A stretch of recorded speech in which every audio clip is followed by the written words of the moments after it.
All right, everybody, welcome back to the Mindful Hunter podcast. I'm your host, as always, Jay Nichol, and we have Hap from Nano Hone today. So for everyone who listens, you know I had Tanner on from Frontiersman Gear a couple weeks ago. We kind of lightly touched on sharpening, and he mentioned that Nano Hone was kind of his go-to company to get stones from for sharpening. So I reached out.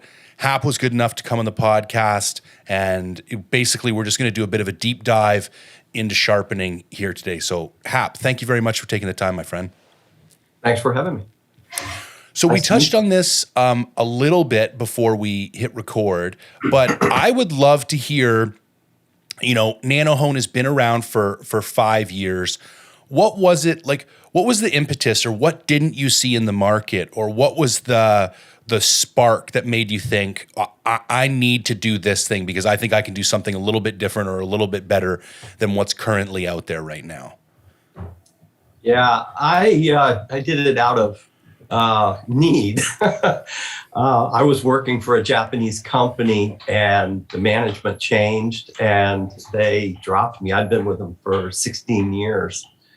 And they decided to just go direct. And when they did that, I was out of a job. So I decided really quickly that I needed to, figure out what I was going to do next, reinvent myself, sort of. And, this is what I know. It's what I've learned. And so I decided to start, at the drawing board and designing stone holders and accessories, sharpening stones. People think about sharpening as just the stone, but it really has a lot to do with how the stone is held in place physically. So if you can hold the stone really securely, then it's a lot easier to get leverage. It's a lot easier to sharpen uniformly and get good repeatability.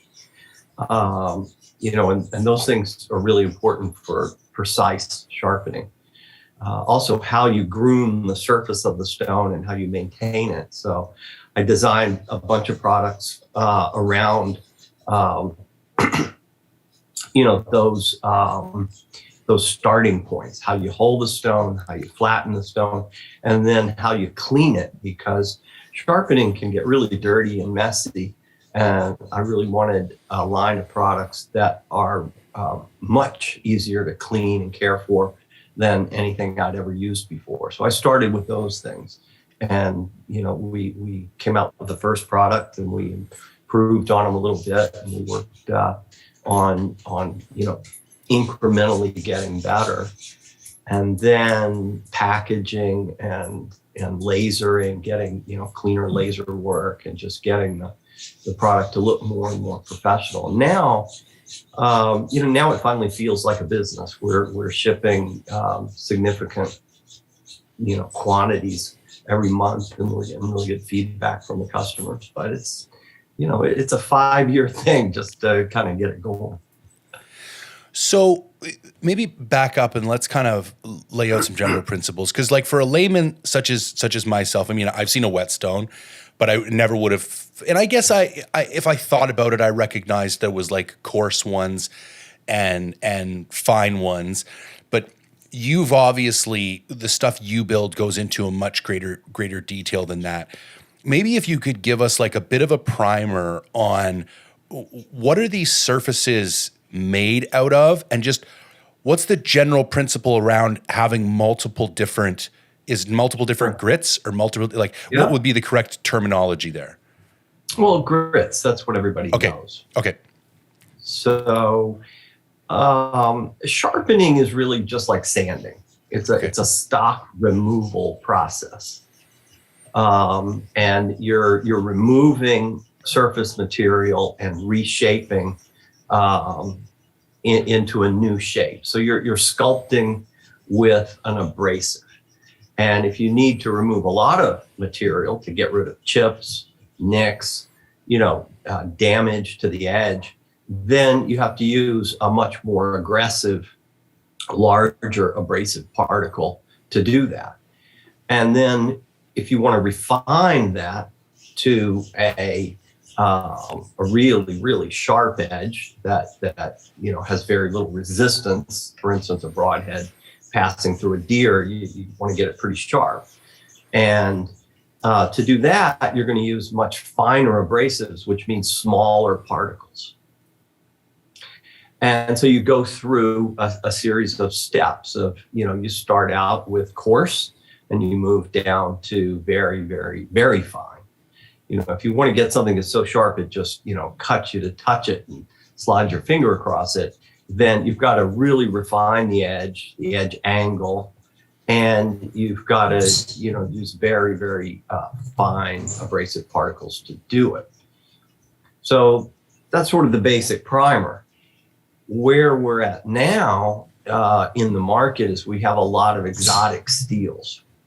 We have, basic, simple, high carbon steels like O1 is even a better example of a really simple high carbon steel. A2 is a little more sophisticated. And then we have things like VG10, which are, very sophisticated stainless steels. And it's kind of important to understand the difference between high carbon steel and stainless steel. Okay. And most people don't really know. They've heard of stainless. Well, stainless doesn't rust. Okay. That's kind of, what most people know about stainless. But stainless actually becomes stainless at a very specific point. When it clears a chromium threshold of 12%.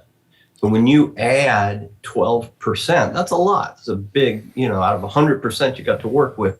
If you give over 12% of that total volume to chromium, then the steel becomes stainless. And some stainless steels have as much as maybe even 20% chromium. Okay. And the chromium oxidizes and creates a chromium oxide envelope around the outside of the edge, if it's a knife, for instance, the surface, whatever that stainless steel is. And it makes it very difficult for air and water to get in there to oxidize and cause rust. But for sharpening, it's a very important distinction. And when you have stainless steel edges that need to be sharpened, you have to start at a very coarse grit level. If you take stainless steel and put it on an 8,000 grit stone, for instance, it'll slip and slide. It won't bite, and it won't really do anything to the surface. And what you're doing is slipping and sliding on that chromium oxide layer. Okay. So what you have to do is break that chromium oxide envelope, and you have to do that with a coarse abrasive. So what it means is that when you sharpen stainless steel, you always, always, always have to start with a very coarse grit. Okay. Let's say something around 400 or 200, and that'll scratch right through the surface. It'll break that chromium oxide layer. And then you can go through the steps and you can go all the way up to very fine stones, and the fine stones will be effective until you leave the knife overnight and it reoxidizes. So you can't, the second caveat with stainless is that one is you have to start coarse. Two is you have to complete your sharpening in one session. If you go halfway and leave it for tomorrow, you're going to have to start again at the beginning. This is fascinating. I had no idea about any of this. This is wild. Well, this is how stainless works. Now, so those two things you have to keep in mind. Start coarse, you got to sharpen from start to finish all the way through with stainless. With high carbon, and that high carbon because it rusts. It rusts if you look at it. You get it wet and it just tarnishes very quickly. And that A2 would be an example of a high carbon steel. Okay, great. That would be A2 would be a high carbon, but it's I'm not sure what the chromium content of A2 is. It has some. 01 would be a really good example. That's a pretty clean, high carbon steel. They're all alloys, which means that, there's vanadium, chromium, tungsten, carbon, of course, all, taking up some percentage of that 100%. Sure. And all these different alloys have become really sophisticated. And now we have cryogenic tempering and we have, or quenching really is what it is. We have pretty sophisticated ways to quench and temper steel.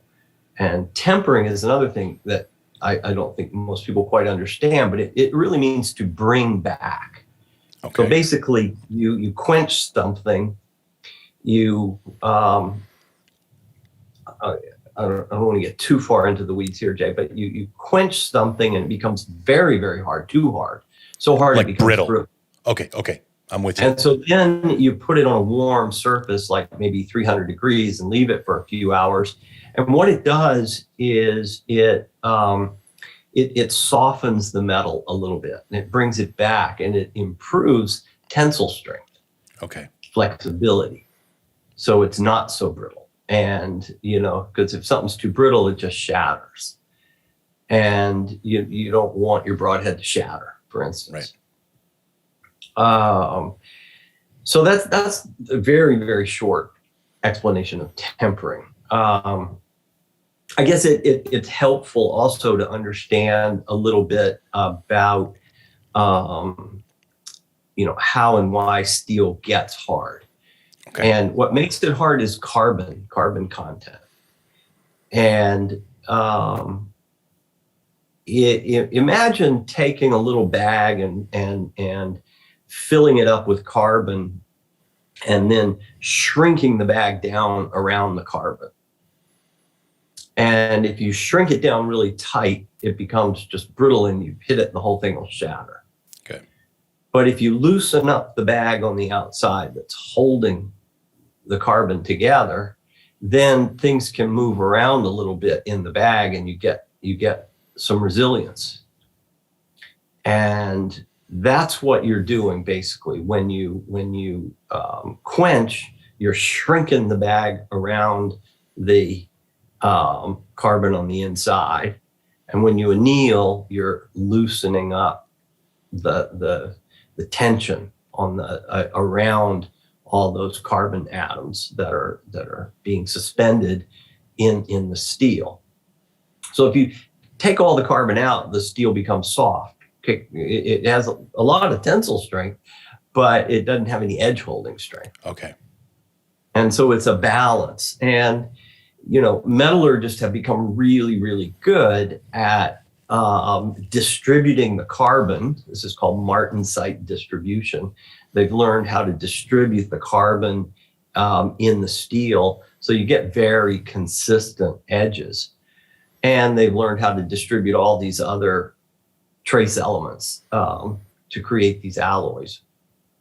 So what does that mean for sharpening? Well, it means a lot for sharpening. The other thing that you kind of have to understand or have a little bit is Rockwell hardness, okay. RC. And that's a system for measuring the hardness of steel, how hard steel is. And just to give you a little idea of, Rockwell 60 is pretty hard steel. Rockwell 65 is getting to that brittle point. Rockwell 68 is like almost a stamp die cutter kind of hardness. It's very, very hard. There are very few consumer tools or edges out there that are up at that, that Rockwell 68 threshold. Okay. There's an awful lot of knives that are around Rockwell 58. Those are still pretty hard. And even mild stainless, inexpensive knives down around 52. Okay. So for edges, we're talking about a range of about 52 to 65. All right. Realistically, there's few things above that. One of the things that is a little above that 65 range are called powder metals. And we see a lot of folders that have powder metal technology. and powder metals are really hard. So let's go back to abrasives for a second. We basically use, for hand sharpening, 2, maybe 3 different kinds of abrasive. We use ceramics, which is basically aluminum oxide. And aluminum oxide can be hardened, kind of like steel, and softened as well. And it can cut Rockwell 65 steel. I wouldn't say efficiently, but it can cut it. Okay. At 66, 67, ceramic no longer cuts. It just slips and slides. It doesn't have, it can't bite into the steel anymore. The surface is too hard. So those powder metals that are like Rockwell 67, the only thing that's going to sharpen those, abrade those, is going to be a diamond particle or CBN, cubic boron nitride. Okay. CBN is a man-made. Well, we have man-made diamonds. All the diamonds we use in sharpening are man-made, but it's a man-made particle, and it's nearly as hard as diamond, but it has a little different shape. CBN is a little rounder, and diamond is a little pointier. Okay. And CBN is generally used for wheels, for cutting wheels, and it's usually in things that generate heat. So if you're using a wheel, you generate a lot of heat, and when you're hand sharpening, you really don't generate any heat. Right. So diamonds work pretty well for hand sharpening if they're presented well. Okay. And when you have to hold the diamond, and you have to present the diamond in the surface of the stone or plate or whatever it is. So there's a few ways to hold diamonds. You can. And we're talking at like when you say hold, you're talking like at a microscopic level here. Like we're talking about multiple of these things across like a greater surface. We're not talking about that's right. A diamond. You exactly. Okay, so okay. you coat, you do diamond coatings, Right. You do diamond fills, and there are really only a few ways to hold diamonds efficiently. And we call this a binder. Okay. You know, it binds the diamonds together and presents them and holds them there for you to rub stuff on top of them and make them sharp, make things sharper, right? So diamonds can be held in electroplate nickel, which is mostly what you see out there. So if you see like a flat metal with little holes in it, and it's got diamonds all over the surface, that is a bed of nickel with the diamonds held in there with electroplating. Electroplating goes back to the 40s and 50s. It's pretty well known, understood technology. Another way to hold diamonds is in a resin binder. So it's basically inside glue, a glue surface. And you can spray these sometimes. There are different techniques for spraying diamonds as well. Ceramics, on the other hand, tend to be thicker and tend to be in a block form. And ceramics are held in binders as well. And ceramics really come in 2 general flavors. They're sintered and non-sintered ceramics. And sintered ceramics are ceramics that have been heated to what's called the glass transition point. Okay. Where it kind of becomes a liquid. And there's a point where the material just begins to melt and flow. And just at that point, that's called the glass transition. And that would be a sintered ceramic, and they're very hard. Sintered ceramics are almost as hard as diamond and CBN. They're just a little bit below it on the hardness scale. So, and the reason this is important is because if the steel is really hard, you're going to have to use an abrasive that is hard enough to dig into the steel. Right. So I know I've thrown a bunch of stuff out there and gotten kind of in the weeds. Sorry about that. No, this is great. This is exactly what I was hoping for. Cause personally, I'm a bit of a cognitive learner. Like I can do something if I just watch somebody do it, but it helps me a lot more to actually understand the processes behind whatever thing it is I'm trying to learn how to do. And already I have a better grasp on kind of the physical structures and how they're interacting. Obviously I have some follow-up questions, but this is helping greatly. Okay. Well, then we'll carry on in this vein a little bit further.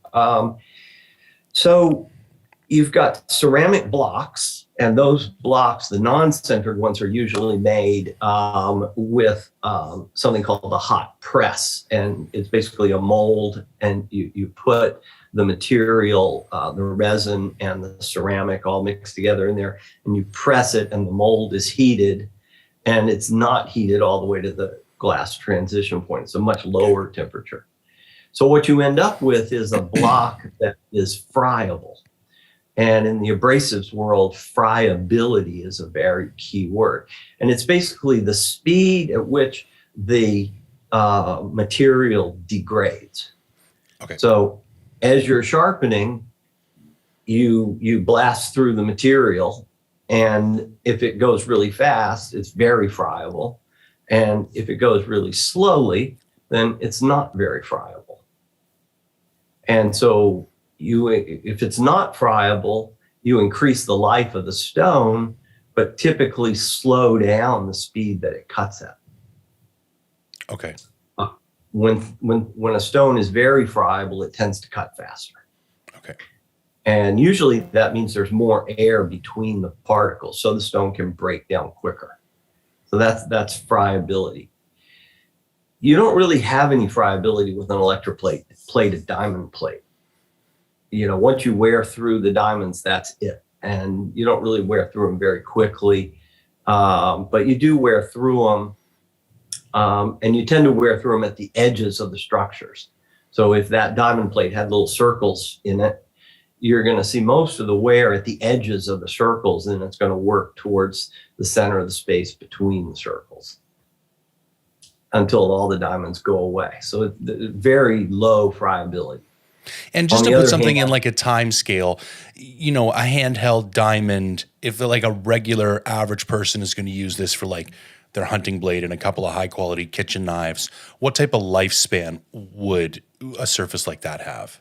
That all depends on the thickness of the nickel, how well it adhered to the metal surface underneath, how good the electroplating process was, size of the diamonds, distribution of the diamonds. So it's really hard to say, okay, you know, and how hard the metal is and how hard you're working it. All of those things come into play.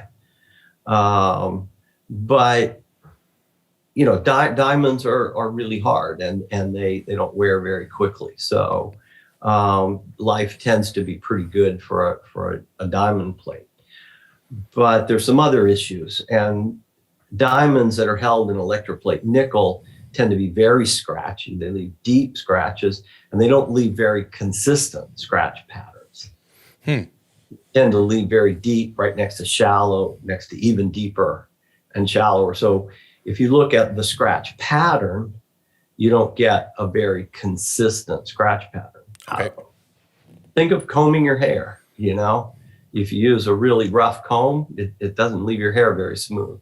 But if you use a really good, even, consistent comb, it's going to leave, you know, a very clean combed surface. Right.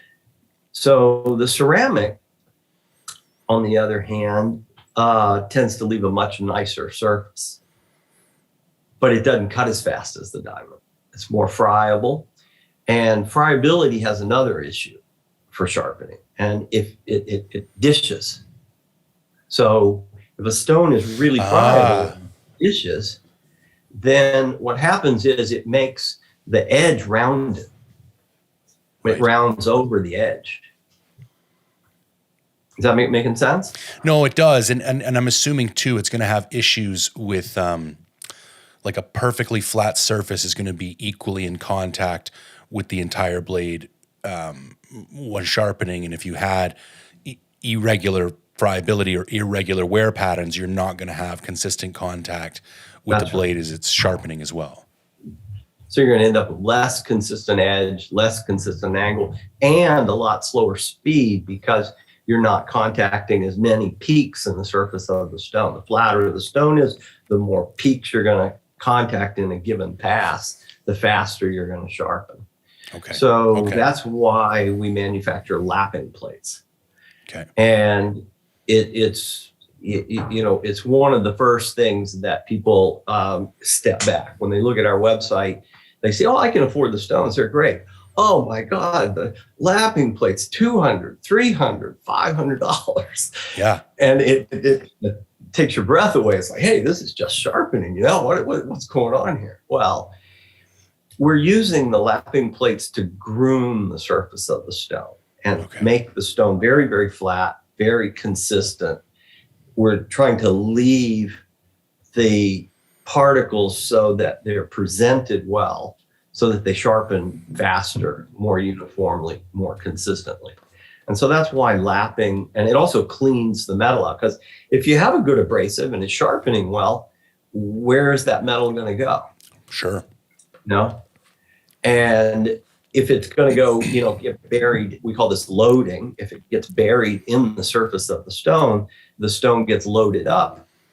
The cutting speed slows down. I mean, I think of sandpaper and wood right out of the gate. Like you're using a coarse grit sandpaper and you go too long on something, it just gets filled, and then even though that rough surface is still there because you filled in all the little valleys, it might as well not be there because you're not, like you say, contacting exactly what's happening on a smaller scale. Right. Okay. With sharpening. Smaller abrasives, smaller amounts of metal, everything on a scale down, but the what's happening is exactly like the sandpaper getting loaded it up. Okay. So practically speaking, the thing to know about sharpening is that there are really two basic techniques for sharpening. Okay. There's leading edge and trailing edge. And most people just sort of intuitively, and this is just my anecdotal experience, but intuitively take the knife and they lead and push the edge into the stone, and they try to sharpen the knife with a leading edge technique. Okay. And a trailing edge technique is just the opposite. It's where you drag the edge over the stone like a barber would drag a straight edge over a leather strop. Okay. Strop is another word that's kind of gone out of our nomenclature. When I ask young people, what's a strop? They have no idea. Yep. I knew what a strop was when I was a little kid because barber had one hanging in the barber shop. But that's not true anymore. Yeah, you don't see them. It's familiar to me just because I was just recently talking to Tanner, but it's not something that you see around a whole lot. Yeah. So the word strop is a noun. It's a leather, strop that hangs on the corner of the cabinet in the barber shop.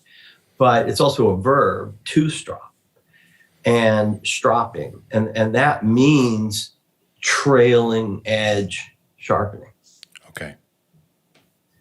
As opposed to leading edge sharpening. And leading edge sharpening, you can remove metal faster. If you're going forward and back, that's going to be the fastest steel removal. But when you lead, you're burying the edge into the surface of the stone. And it's very difficult to hold the angle perfectly. So you tend to roll. Okay. As you get more, resistance and the edge bites into the stone, you tend to rise up on it and you tend to roll. So leading edge is very difficult to maintain an angle. Trailing edge, on the other hand, is much easier to maintain the angle, and more importantly, it draws out the edge. So if you sharpen past the edge, you're always drawing it out. And even if your angle changes a little bit right? You're still drawing out the edge. And if you're burying into the edge, then you're always blunting it. Okay. So my advice is, unless you're a very practiced sharpener and you're really good at leading and trailing, I would stick to trailing sharpening only. And you can get very, very good edges with incredible results by sharpening with a trailing edge technique. You'll get much, much sharper edges. So that's sort of a practical thing to, as far as sharpening goes. But, back to all that conversation we had earlier, you also have to have an abrasive that will cut the steel at hand, whatever that knife is. You need to know, is this knife, Rockwell 60? Is this knife Rockwell 65? What's going to cut it? What abrasive is going to actually, abrade and cut away that steel? And if you got something that's, powder metal, and you're trying to cut it on a ceramic, and you're there for an hour, nothing's happening, well, it's pretty clear that the particle in the stone is just not hard enough, sharp enough, clean enough to cut into that super hard metal. Right. That makes sense. So you have to think about, you have to give this some, this whole thing some consideration. So the sort of the art of stone making is creating a stone that has a certain life, that, it's not too friable, but then on the other hand, you want it friable enough so it can dig in and bite into the steel and cut faster. And, you want it to be cleanable.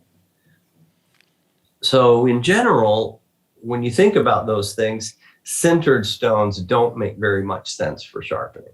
Okay. Sintered stones that have been taken past that glass transition point, you really have almost no friability. They're too hard. They slip and slide, and you don't have a lot of control over those parameters that are important.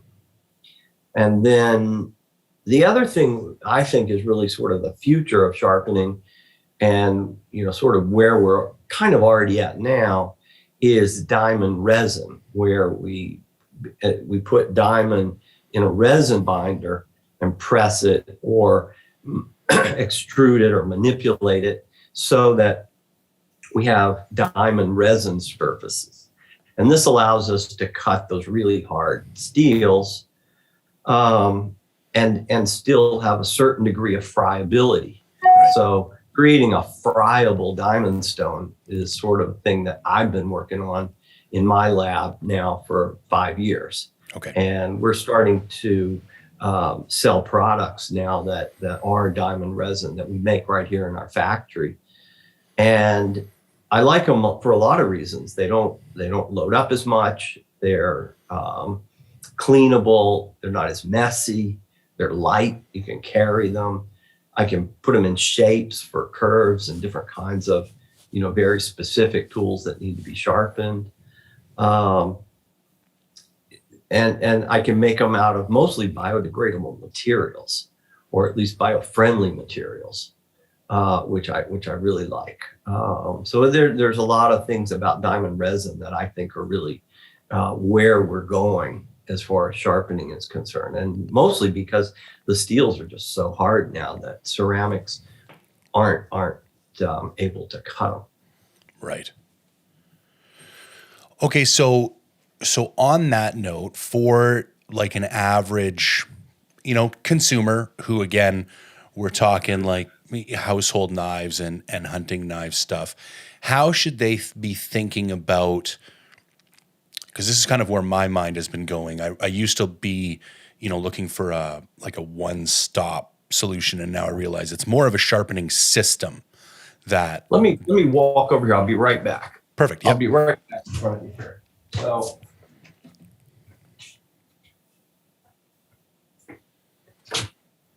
I'm back with you there. Perfect. Didn't really prepare products to show you today, but it's all right. So this is a diamond resin strop. Okay. And it's a product that I make right here in our factory. And you can see on the back, it's a, get it up here in front of the camera. It's a 10 micron diamond resin strop, and it has a QR code here that takes you to the product manual for learning how to use it. But basically the idea is you hold it, you know, like a pistol. Yep. And you take the edge. I actually don't have a knife here in front of me, but you just drag the edge over the, have I got an angle here that works? Totally. Right. And so you can use this wet or dry, and you can put it across the sink. So you can hook this on the other side of the sink. You can sharpen over your sink. But the point is it's diamond in a resin binder. So it'll cut hunting knives. It'll cut your kitchen cutlery. This is a very small diamond in here. I'm starting to make them now with bigger diamonds that are a lot rougher, but this is more of a maintenance tool. This 10 micron diamond is really a small diamond. It's a tenth of the thickness of a human hair. That's a tiny diamond. Yeah. So it's really meant for maintenance, just refining the edge. Right. So I don't have any major chips or physical damage, but I've got a knife that I've been using and it's just no longer, you know, razor sharp. Then a tool like this makes a lot of sense. Okay. The other thing that I think is not well understood in sharpening is thinning. Okay. And thinning is very, very important to sharpening. So when you have an edge and you keep sharpening at the edge, what happens, practically speaking, is the edge tends to get more and more obtuse after more and more sharpenings. Right. Because people want to sharpen to the edge, so they keep raising the sharpening angle a little bit, a little bit, a little bit. And over time, the edge tends to become blunter. So in order to make the edge more acute, you've got to remove material back here. Right. Right? And that's basically called thinning. You're making the edge thinner. And in most cases, like I would say like 95% of all the knives I've ever sharpened, thinning is necessary. Okay. You need to thin the knife to make it sharper. So one sort of rule of thumb, the first one I threw out there was trailing edge strokes or stropping.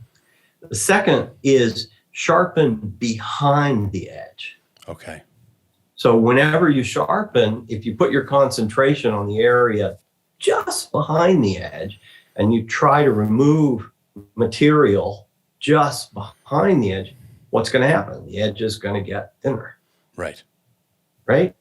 So using a thinning technique to sharpen is often, it's almost always really, really effective. There are very few knives out there that are too thin to, to not require thinning, or so thin that they don't require thinning. What is your opinion on fixed angle sharpening devices? Because, you know, you'll see that a broadhead has an advertised angle of, 25 degrees. And then you can go buy these kind of kits that kind of vise to the side of your desk, and they've got a variety of apparatus that kind of keep things. And then you can have this kind of fixed angle stroke. And maybe it's not as simple as like a one and done answer, but I'd be interested in your opinion on devices like that. Well, jigs are really important for repeatability.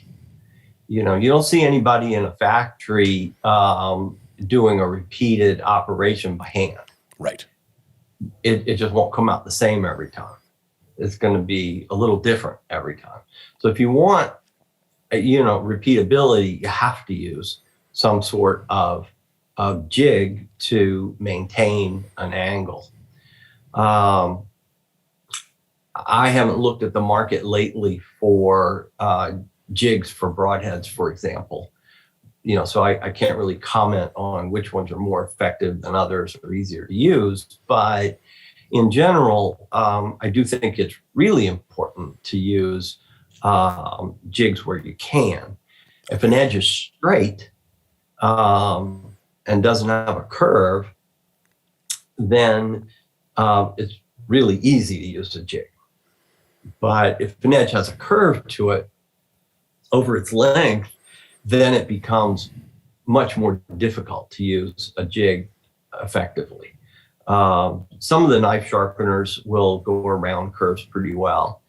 The basic issue with the knife sharpeners is they're really set up. They're not thinking about that thinning and and removing metal. And usually, not always. In the case of a broadhead, probably the steel's very parallel. But in a knife, the edge tends to get thicker and thicker and thicker towards the spine. Right. And so the knife really needs thinning. So every knife's different. Oh, go ahead. Sorry.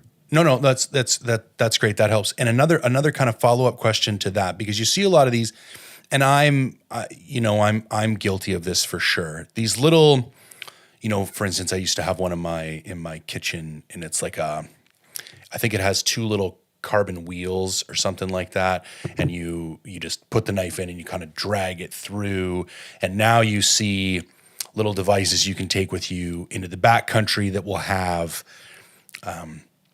two little squares of material that are kind of create a V, and it's just an ultralight version of the same thing where you can drag it through. And I can kind of think through the process given what you've just telling us, but I'm assuming that would be one of the limiting factors of devices like that, is that it might help you kind of touch up the very tip of the edge, but it's not going to really do anything for you behind there as far as thinning goes.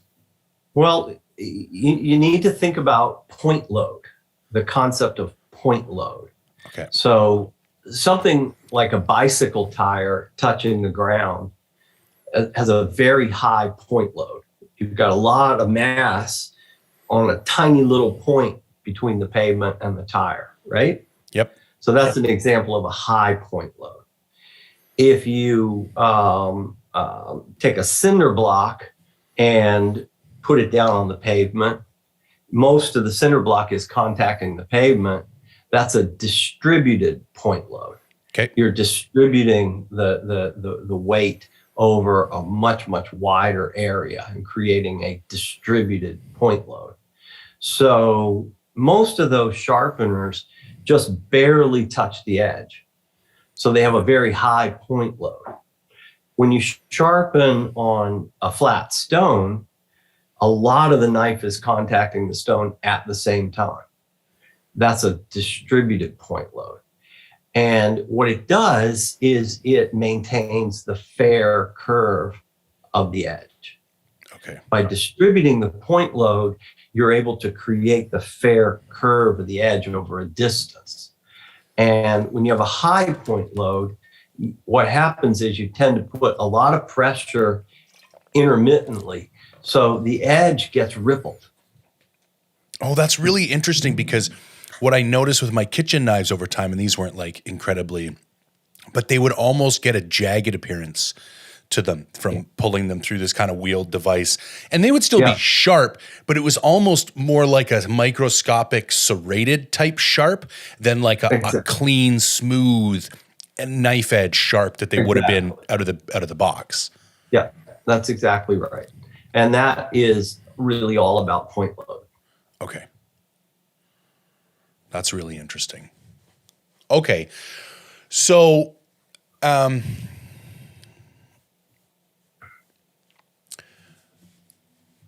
guess my next question would be in regards to, is there a difference, and again, I can maybe foresee where we would head with this, but is there a difference between, okay, let me set the stage. So I do backcountry hunting. So I try and be as lightweight as possible, usually go in there for 10 or 12 days at a time. I live out of my backpack. I do my best to go in there with fully prepared gear. So my knife should be sharp, my broadheads, my skinning knife should be sharp, my broadheads should be sharp. But when you get in there, things tend to happen. Maybe you get a chance to use a broadhead, or maybe you miss and go into a stump. Or maybe the best example would be skinning an animal, and even like, let's say, a large animal, because you could probably get through a small to medium sized deer without having to touch up your knife. But when I go to do something large like an elk, you're probably going to have to stop 2 or 3 times to kind of put an edge, depending again on the hardness of the steel and stuff. Do you think there is a difference in the type of surfaces one would need for like the kind of home workshop, and then, in the backcountry? Or and again, we're assuming no major physical damage here. Is this really just the same process? We're just doing a quicker version of it when we're out in the field working with them? Or how would you approach that type of scenario? I have just developed a short version about this long of this tool, and it weighs very little. It wouldn't. It's a hollow aluminum frame with wooden handle and the diamond resin on top. Yep. And this length is really meant for a chef in the same scenario. Okay. At 10 o'clock at night, done prep all afternoon, working through, and the knife needs a touch up at 10 o'clock. So strap on it 3 or 4 times and go back to work. Right. And that is exactly what I made this tool for. And I've got a shorter version of the same tool that would be appropriate for carrying into the outback, and being able to pull out and use in the middle of an animal. Perfect. And I also make this diamond resin out of I'm using a food safe resin. Huh. So it's not a bad thing to be getting on your knife, cutting into an animal. Yeah. See, this is really interesting. One of the things that kind of Tanner turned me around on is that I've always used a disposable blade. They're really popular in the hunting industry. My particular brand is a Havalon, and those little, I'm pretty sure they're industry standard. They're like little snap-on surgical blades that have kind of a little oblong, and you just put them in the little thing. And I've always used those because I've just never gotten very good at sharpening, just because I haven't actually taken the time to invest in the skill. But there's several drawbacks to those. One, you always got to be carrying spare blades with you. And two, they pose quite a danger, because when you're done with those things, it's like, what do you do with them? And they're never like, you don't want those things like leave them. You don't want to leave them out there for somebody to step on. 100%. And then if you put them in your pack, is it going to cut through something? And they just always present this kind of this pain. And that's why I've kind of like, one of my commitments this year is to switch over to. Well, they're also really thin. Very thin. And they tend to. Which means you can't ride on a bone. All they're going to do is bite into a bone. If you have an edge that has a little bit of curve right behind it, you can ride and skive and ride out. Yep. But you can ride on the area just behind the edge. But that knife's not going to let you ride on a bone surface at all. No, and the other danger is, like, a lot of times when I'm trying to get into the little joints, and you've got to like pop these little tendons and stuff, and you get a little bit, heavy-handed with your blade sometimes, because you just kind of snap these things apart, and they will just, and then you have this like little half-inch little death dagger just floating around in the animal somewhere, and the next time you reach in, you catch it in the fingertip, and there's just a bunch of reasons why I think it takes a little bit more skill, but I think there's a pretty solid argument to be using it permanent. And I also think in the last 5 years, the ultra weight market has just blown up, and I'll be honest, there was not a lot of great, really lightweight skinning options available. I can think of half a dozen off the top of my head that are sub 2 ounces.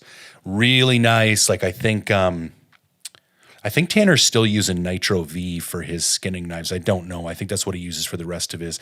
But they're all these what you had earlier called sophisticated steels. Like they're all like some type of blends that are really high quality, and they're in that like 1 to 2 ounce. So it's really hard to you can't really make an argument for weight at that point when you're looking at like 1 to 2 ounces. Diamond resin's the way to sharpen it. Yeah, sure. Yeah, that's very interesting. I like to say that sharpening is a cooking skill. Okay.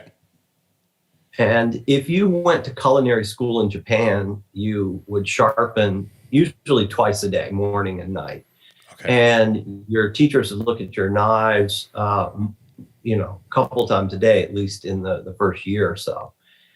And you develop a way of sharpening your knife, and it begins to dovetail with the way you use the knife.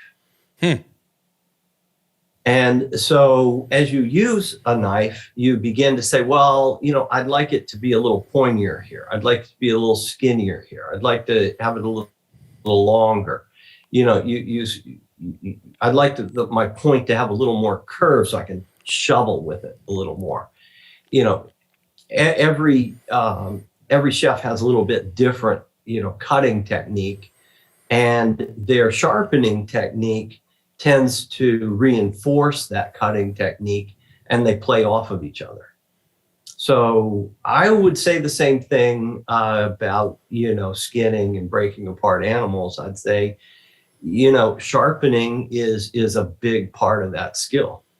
The better you are at sharpening, the better you're going to be at cleaning the animal. I love it.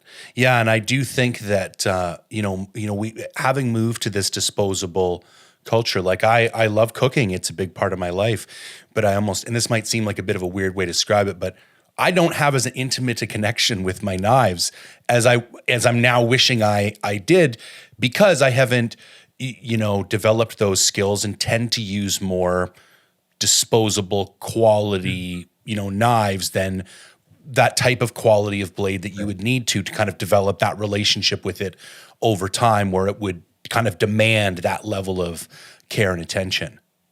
Well, 200 years ago, your knife was your best friend. Yeah. I love it. You would have, really thought a lot more about it, probably, given a lot more concentration to it. Well, it'd be so much harder to get another one. I think that's the other thing. Like yeah.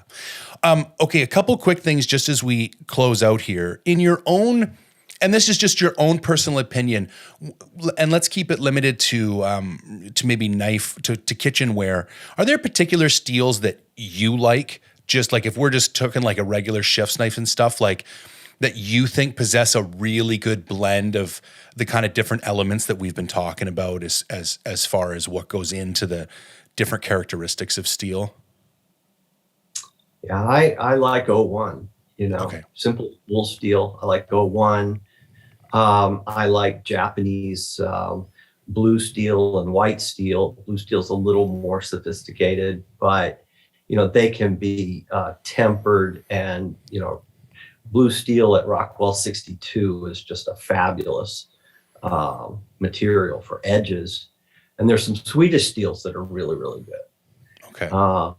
And I tend to shy away from, I know 1 or 2 powder metals that are sharpenable, but I tend to shy away from things that are not sharpenable. Right. If it's so hard that you can't sharpen it, then, how do you deal with it? And it's a whole lot nicer I'd rather have something that I can just very quickly put on the stone, touch up, and it's razor sharp and go right to work with it. So I would look for sharpenable steels. Okay. And sharpenable knife designs. Okay. And then maybe for everybody listening, I'm going to put all of Nanohone's and Hap's information in the show notes. But maybe if you could give people just a little bit of information about where they could follow up with you, what type of products you offer, how they would, just the website information and some general information about Nanohone itself. Well, we're a very small company, and we're very customer oriented. So we really try to create products or product groups that our customers are looking for. It's easy to contact me. I try to make myself very accessible to all of our customers.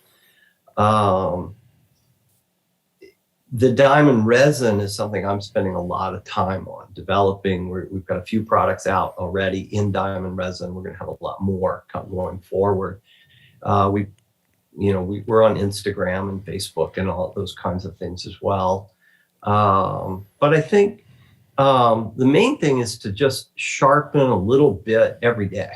Okay. If you can sharpen for 30 seconds or a minute every day, in 6 months, you'll be a whole lot better sharpener than you were, before you started. And it's really more about just making a commitment to do it, to actually sharpen.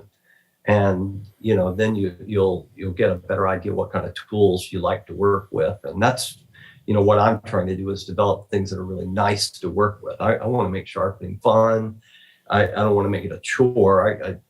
Hey, I got some time here. I can pull out my stones and sharpen. I want people to, feel like it's fun to do. Well, and I think I can attest to the customer service. I only reached out a week ago, and somebody got back to me within the day, and we were able to set this up, which was great. And something you will notice when you go to the website is like the immediate care and attention to detail.